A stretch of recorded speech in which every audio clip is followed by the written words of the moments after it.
Sitting here in Hobart, Tasmania with Prince Bunjaku, world champion kickboxer, mate. Welcome to two-time. There we go. Welcome to sunny Hobart, mate.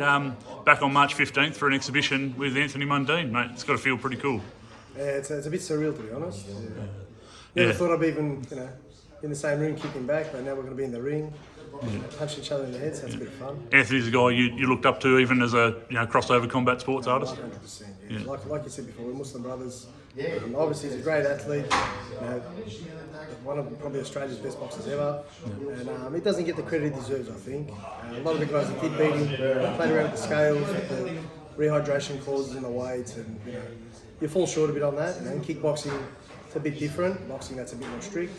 So it is what it is. He's here. We're going to do a little dance. We're going to have some fun, raise some money for charity, and let's see if I can not get bashed.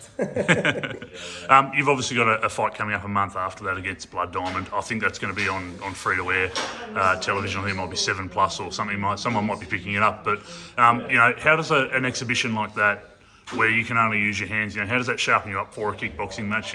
What for viewers who might not know, who just see combatants, they just hit each other with whatever they've got and that's it. How does that sort of sharpening the hands against someone like Anthony Mundine sort of play a role in a kickboxing fight, do you think? Well, both the Mundine fight and the Blood Diamond fight, we're going Fight Fanatics. Yep. Stream worldwide.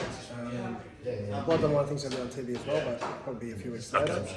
So tune into Fight Fanatics, buy both the fights and watch some action. But look, as much as it's an exhibition, it's still Anthony Mundine.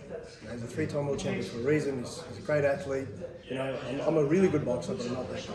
I'm not a 3-time world champion boxer. So in my sport, I can do damage. I'm 17-0 for a reason. I fought 2-time heavyweight world champion Chris Bradford, knocked him out. I just fought a guy from K1 in Japan, another world champion. I fought another guy from America, Cyrus Washington. He was a world champion, 8-time world champion. I don't lose. So even though it's an exhibition, we're both strong men. We're both going to come. We're both going to hit each other. If I land a half-decent shot, he's going to land one back. And the best fights happen in the gym. So as much as it's an exhibition, we're going to be hitting each other. We're going to be turning it on. So it is a bit intimidating. He's Mundine. So we'll have some fun with it, but I'm sure it'll be fireworks. It'll be interesting. Yeah, and obviously a great spectacle for people in Hobart who don't sort of get that treat combat sports-wise. You're lending your name to a lot of young guys who we just saw here, making their way in their career. That's got to feel pretty special. The fact that you're able to sort of carve a way for guys that are on the come up that really could benefit from this kind of shine. Well, in all seriousness, it's obviously the shine, because it's a boxing show. The shine's Mundine, 100%. The kickboxing world, they kind of know who I am. They all know who I am. But all these guys are going to leave here. They're going to Google me and say, "Oh shit, this guy can actually do something." Yeah. So as long as I don't throw any kicks to Mundine, we're good.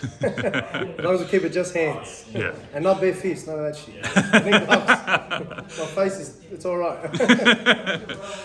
Just quickly to finish up, obviously we know this event's going to be for charity for Grant's mother, Cheryl, who passed away from cancer in the Peter Mac Hospital, but also a charity that's close to you, John Wayne Parr, recently suffering his ailments, and your T-shirts that you're wearing proudly there, a portion of those, the proceeds will be going to raise charity for that. Well, the Fight Fanatics company, they obviously do the T-shirts. They're doing the stream, so they've told me that today. So, okay. I don't really know John Wayne Parr. I fought one of his guys once from Ireland. I beat him. I spin kicked him. But at the end of the day, he's a legend. He deserves respect, and he's going through a hard time. And he's putting it all out there for everyone to see. So that can't be easy.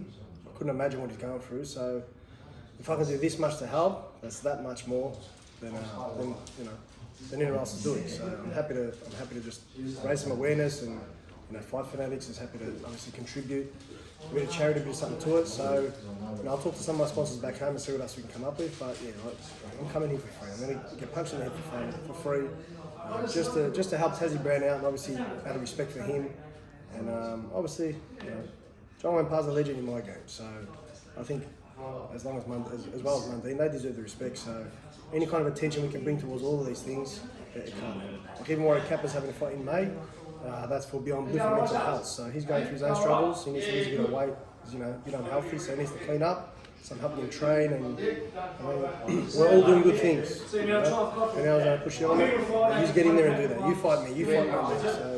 So if anyone wants to complain about it, all good. You can take my spot. You can get punched in the head by you. So yeah. No, thank you, mate. That's a great way to finish. Look, all the best for prep, obviously, for not just this fight, but for the Blood Diamond fight. And looking forward to seeing you back here in Hobart. Thanks, man.